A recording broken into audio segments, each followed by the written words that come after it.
Alright guys, it's Kayvon. Sure you know, maybe you don't. I'm making this video. First, I want to show how I make my beats or my instrumentals. Sometimes it's a full on song. I think this part's really important. A lot of people are showing you how to like produce, if you want to call it. Really, at this stage, is composition.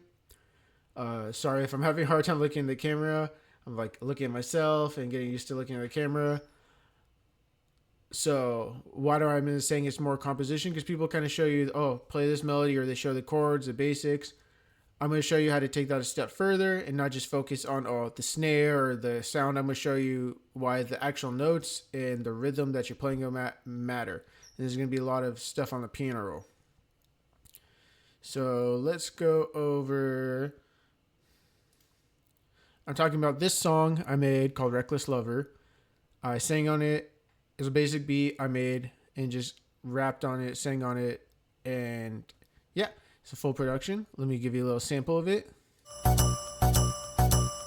the way you look at me. It's the way you move that hip.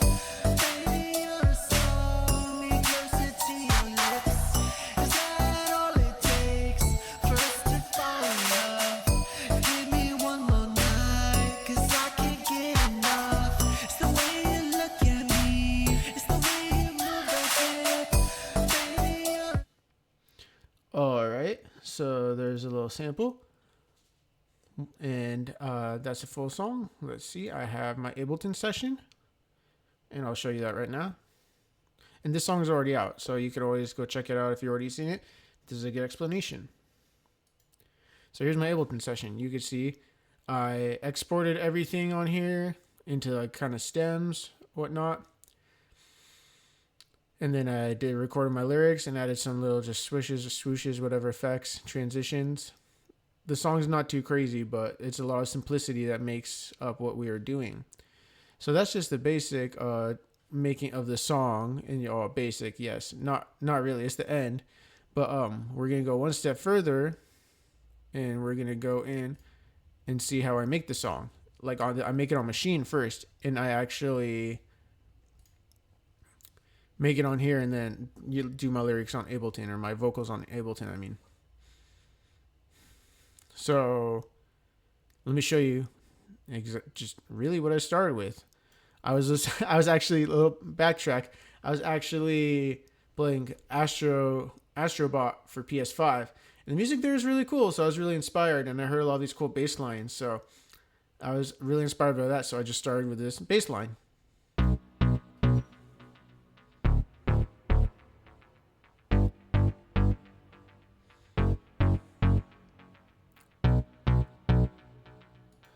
And this is how the whole song started. So I got that, and I just kind of was like, where do I go from there? A lot of times I add a clap in. This clap pattern, snare / clap pattern, is not usually completely like this. It's just on the 2 and 4s usually, as you can see. And then sometimes I make it a little bit more interesting. So I do that just to keep like a rhythm and a beat, which is always nice.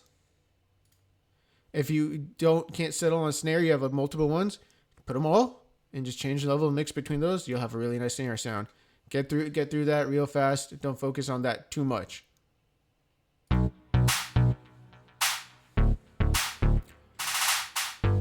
that roll is kind of going to be part of something we call voice leading. And I said it once already, but I was talking over the song.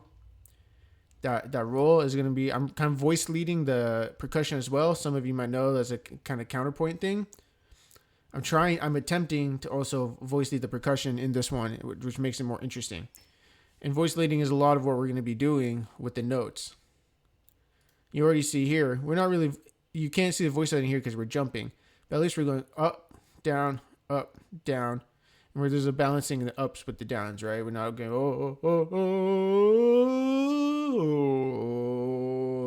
really bad example, but we're not just keep going one direction the whole time.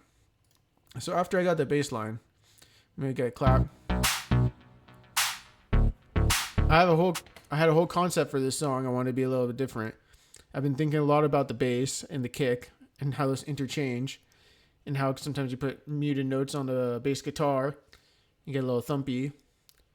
So we always have, not always, but typically there is a bass, like some sort of the kick. The kick drum goes on the downbeat, right? I'm so tired of hearing that. So I was thinking we have the bass notes on the downbeat, and then we could have the kick come in later at random spots to make it a little bit more heavy and make it a little bit more unpredictable. So I started just trying to imagine it where it's not really somewhere you can predict, but also somewhere that sounds good. And you're gonna notice that when you make a song, you want it to be kind of hard to recognize a little bit, but also predictable. So a share of predictability and unpredictability, which is going to give it that kind of groove and that nuance, that interesting part to it. So here's with the kick now.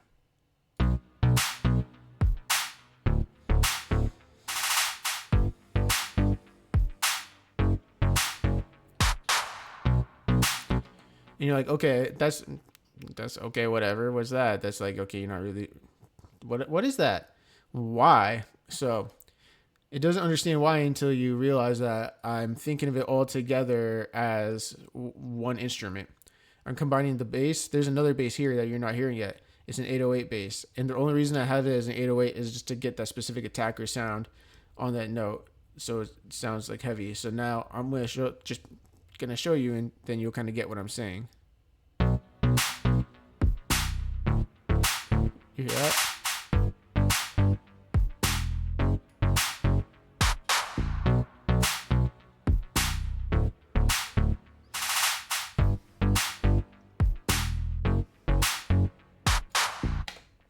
So that's what I mean. It's going to go bump, bump, bump, bump, bump. You hear that? So I'm combining even that this doesn't even have a actual note to it. I just tuned it, it's supposed to be like, it's a tune percussion, but not to, percussion. They don't really count the notes. I just put it on the B so it just sounds cleaner in the key of the song that we're going to talk about later. But I just used that one kick and almost made it, I voice let it, almost made it part of the melody, see? So that's what I'm doing with these three is one instrument. I'm kind of treating it like a bass guitar. You're going bump, bump, bump, the mute, bump, and you hit a really note, bump. And that's what I also talked about earlier is we're putting the heaviness not on the downbeat somewhere else. So then it's like, whoa, where'd that come from? Which is going to help with our unpredictability. So we're going to listen to it one more time overall.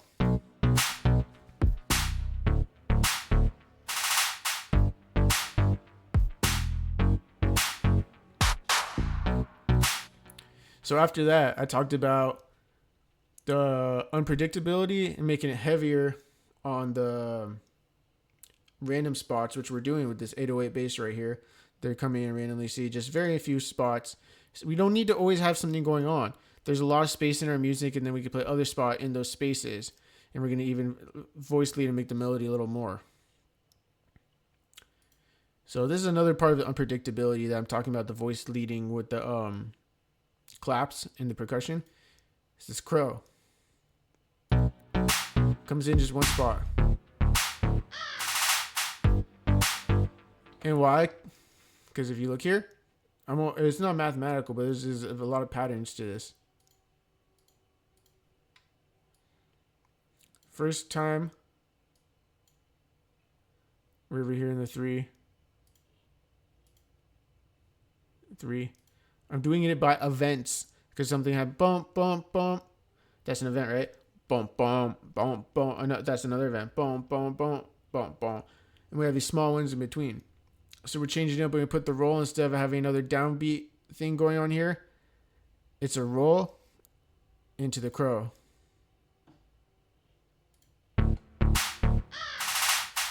Or crow into the roll. You get what I'm saying? But instead of always having something down, like the bass is heavy going down, we're kind of giving us a flow up. Remember I talked about ups and the downs? So this is going to be this is like kind of contemporary music. This is the stuff they're doing here in San Francisco and San Jose that they're adding voice leading to the percussion. And by that, I don't mean like marimba or like, actually tune percussion, but, to the elements of the affects or the function of the sound, like the kick is on the floor, the snare is holding the backbeat. We're moving around these sounds, so they're still doing other doing their function or using their function or having a different function, which is making the song more interesting because you're always so used to hearing the 4 on the floor, a snare on the backbeat. So we're switching that up a little bit, and that's going to make your beat a little bit better. Don't have everything, on the square. Like we have a grid, yeah. And sometimes we fall for it, but also we can use the grid to our advantage. So when I talked about having the snare on the downbeat all the time, I decided to put something else kind of like, you have a fake drawer, like a phantom downbeat. And that's going to be with this bell part. And this is just going to add more harmony to us. So we do want to add like harmonies. You can express your harmonies all at once or separately. And you could do both of those. Some harmonies together, some separately. And this will add variation to your sound without making it too much. So we're going to play that right here.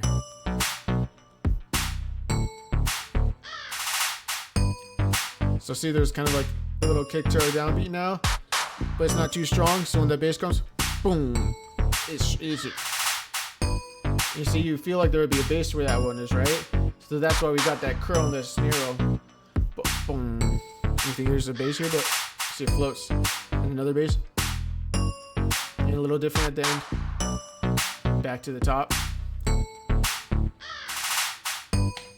So it's still kind of missing an element. This is a hip hop beat, so it's fairly simple. It's just supposed to groove. And you're going to be curious. You're going to say, "Oh, I don't see any chords." There's chords in here. There's chords in here, and I'm going to explain that.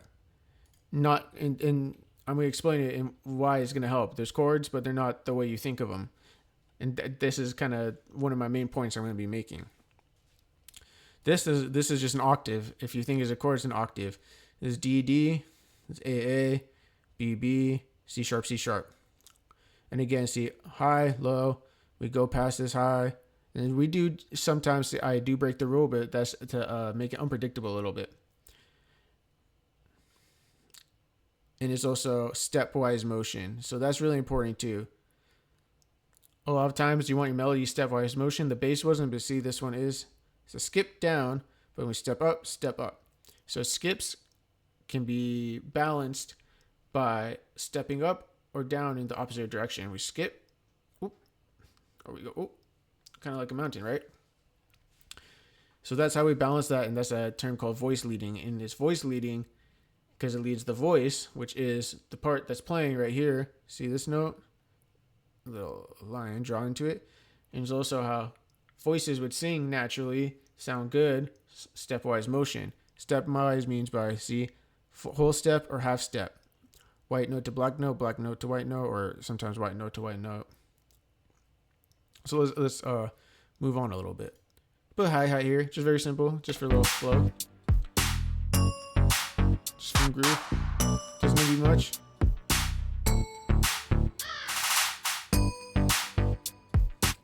And okay, then the final part. So we have it bump, bump, bump, bump, bump, bump, bump, bump, bump, bump, whatever. My voice is not too good. So then we gotta imagine some sort of melody. And a lot we want to do is don't necessarily need to fill in on the same layer. Yeah, we have layers. We kind of did that a little bit. We also we can say some of the melody parts where we're switching off from instrument to instrument melody. We're gonna have like a lead kind of synth melody. We can switch off there, but we could also put in the kind of gaps of where we have. So we have, kind of stuff going on here on those first 1, 2, 3. See, you can see where we are. It's not all on one page piano roll. Sorry, guys. We have the 808, so we have something here. So we have something for the first all the way to 1.4, and the to sustain out over this 2. We have the claps, backbeat, the crow randomly coming in here. That's like an event. That's something that keeps the interest, and it's also a percussion element. The hi-hat. So we seem to have a lot of room on the farther side of our measures. Measure 1, measure 2, measure 3. You might call those bars. These are each beats. I think these, yeah. Ooh, quarter notes, yeah. Should each be like a whole quarter note. You see in piano roll, I'm on 16th, so put the quarter note divided by 4, 16th. This is not math. They're going to get angry that I said that. But there's 4/16 and a quarter note. Anyways. My teacher's going to be, oh, we didn't say that. We didn't teach him that. Let's get on to the last melody part, and then I'm gonna show you what I'm talking about. The chords. Let me turn it on here. We got this. See how we didn't have much. Put some space playing on the other side. And there's a lot of stepwise motion here because I like to put a lot of the stepwise motion in the higher end melody because that's usually what happens in bass. If it's too much stepwise, it gets kind of muddy. So you can jump around and really get those like cool percussive elements out of it. So let's hear what it sounds like here.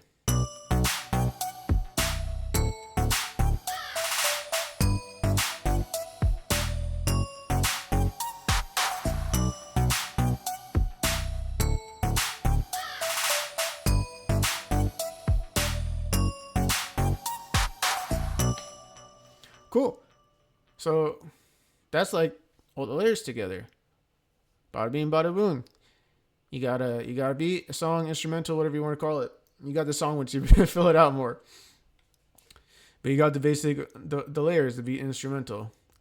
So we got it all, and you're like, oh, okay, sure, but how do I make that my own? I just kind of threw a lot at you guys, right? And I spoke about voice leading.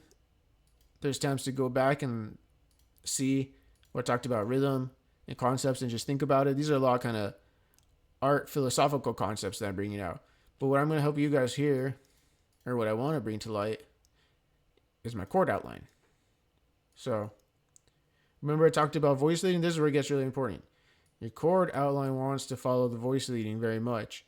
You want your chords, if you ever seen a player play guitar or piano, a lot of times that when you play the chord, a lot of the notes, remember what I said before about voice leading? A step or a half step away. On a guitar, that's 1 or 2 frets away, each note. And watch that when you go and look at your chords. And if it's otherwise, it's balanced, like I said, by the skips are balanced by steps, or there's some sort of various other reason, but it most likely is some derivation of this. And I said, hey, you didn't hear it. This chord's not on this song. What we play here.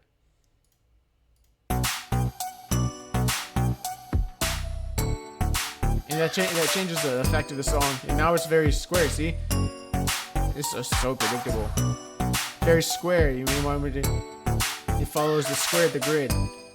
So, without this, the chords are still there. And you're like, oh.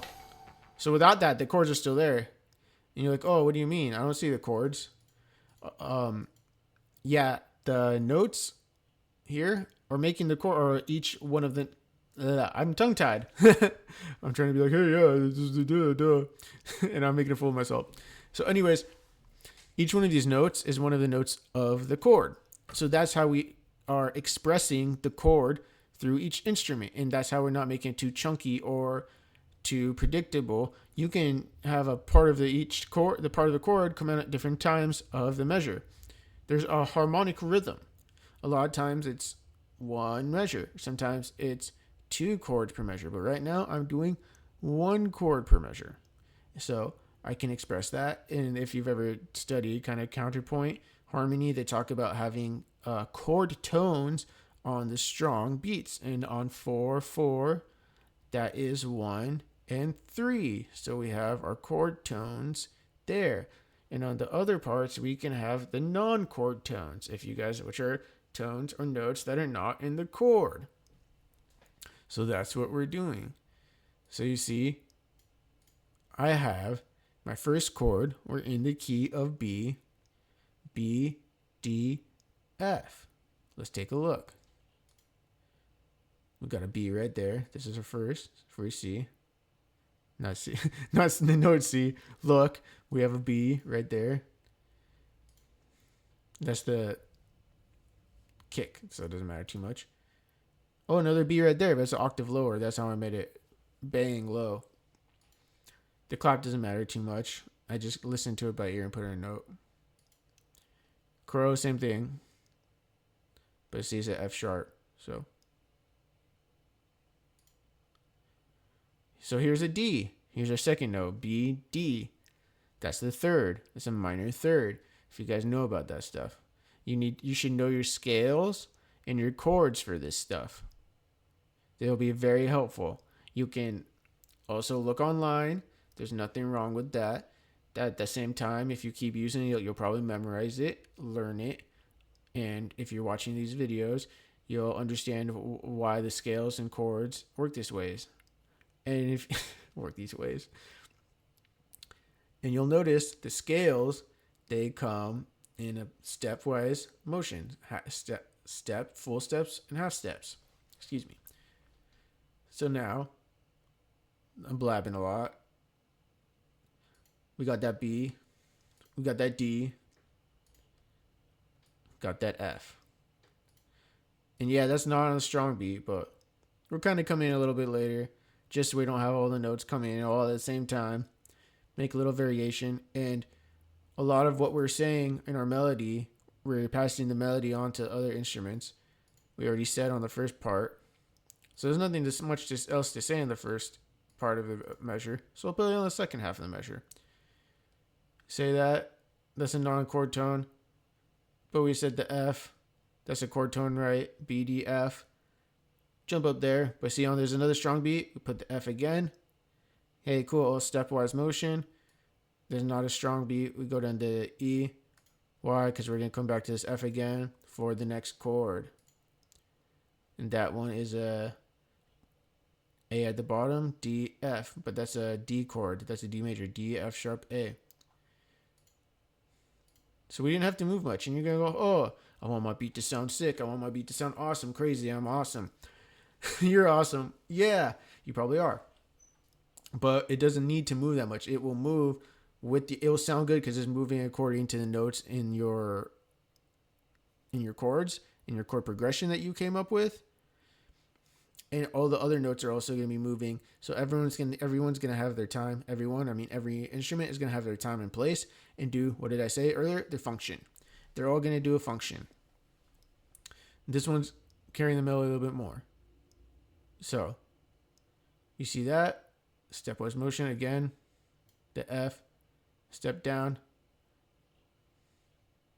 Let me just say more. If you want to listen to that real quick.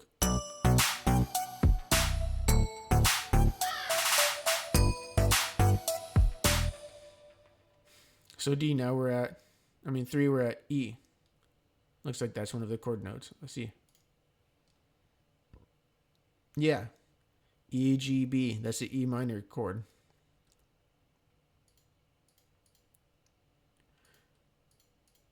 So we got their E. These are just going back stepwise. Just add some, some spice, some flair to the song. You ever see the guitarist and they play and then they kind of play something and then they play another chord? That's pretty much what they're doing. We're making sense of it with the stepwise motion and hitting our targets, right? Strong beats with the chord tones a lot of times. Most of the time. There's an exception just because I'm starting on it. So you still hear as the chord tone, I want to say. And that's what we talk about when they say, oh, no one to break the rules, because I know that there's going to be another chord tone there. So I start on that, I do it. So you're just like, oh yeah, chord tones. And it's just a little bit of movement. That one and that one leads again. I'm kind of floating over the strong beat a little bit, so to speak. And again, when I said, oh, I know how to break the rules, I'm not really breaking the rules. I just know what I'm doing, I guess. I know where I want it to sound and how I want it to feel and what I need to do to get there. I have an explanation and a reason for it. I'm not just doing it. I'm saying, oh, this makes sense for me to do, and it does it. I'm like, oh, okay, yeah, it does make sense. Then after that, it sounds good as well. And all the voice leading is still there. So we're not really breaking the quote unquote rules or no rules. We're just using them we're changing the way they're being used.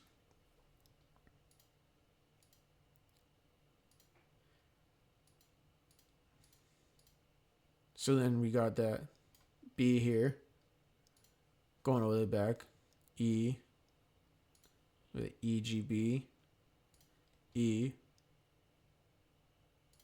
B, and let's see what the bass note is. That one's an E, a G. So that's one thing one of my music teachers taught me. When you're doing counterpoint music, you have chords. You usually have three notes in a chord. I have some doubles of the chords, and but I do have all three notes of the chord. You want to try to express all three notes of the chord, and I say express because you're expressing the chord, right? You're not playing the chord at once. It's playing through all the notes. You're hearing through all the notes separately, and that's what's making the harmonies, and that's making your song not boring. That's why you don't have all your instruments on a B note on a different, or just um, B and F, which is the fifth, which I was doing a lot when I started. This will give you a way to move around and have an idea what notes will sound good at what time. Remember what I said earlier? Oh, it's not just about, oh, this concept, yada yada. We're gonna make this random philosophical idea that we just play this note and it sounds good. This is, we have chords. We're following the chords, and we're not playing the whole sound. We're playing any part of the chord when we want to within a specific measure. And that's what's going to give you a more unique sound and allow you to have better melodies and a flow and an idea of where to go in your song. So we can keep going over the chords, but you see what I did there. If you like that, I can make another part to this. This is starting to get long. I could talk about more voice leading, or I can make another video with another song for you. But you could just hear it one more time. Let me know if you have any questions or if you have any comments on what you would like to do or like to hear or learn. Playing these chords.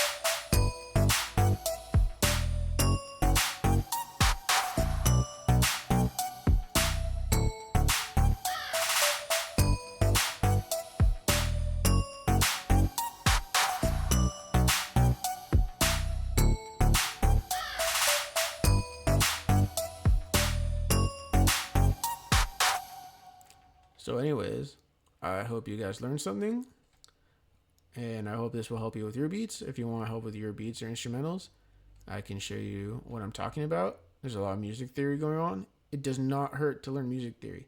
It's okay if you don't know it, but you should try to learn and constantly always try to learn. I'm always learning. I'm always studying different sorts of things. And that is actually how I get inspired and come up with new ideas, is by studying new concepts. That is actually what makes me most inspired and me coming up with new ideas. So you should study, read. It doesn't have to be out of necessarily a book. There's some studying you can do online. Studying just means putting in the work. Studying is like hustling, in my opinion. You're hustling, you're reading, you're learning, you're looking online.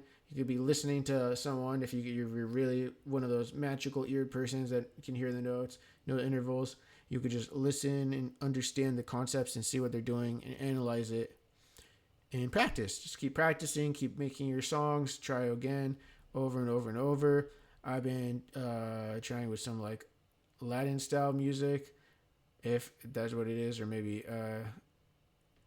correct terms. I don't want to be offensive. I've been trying over and over and over. I think I finally got something cool that I've been working on that is somewhat authentic to the style, but also my style as well. So hopefully when I'm done with that, I can show you guys how I made that. I'm really proud of it. See you guys later.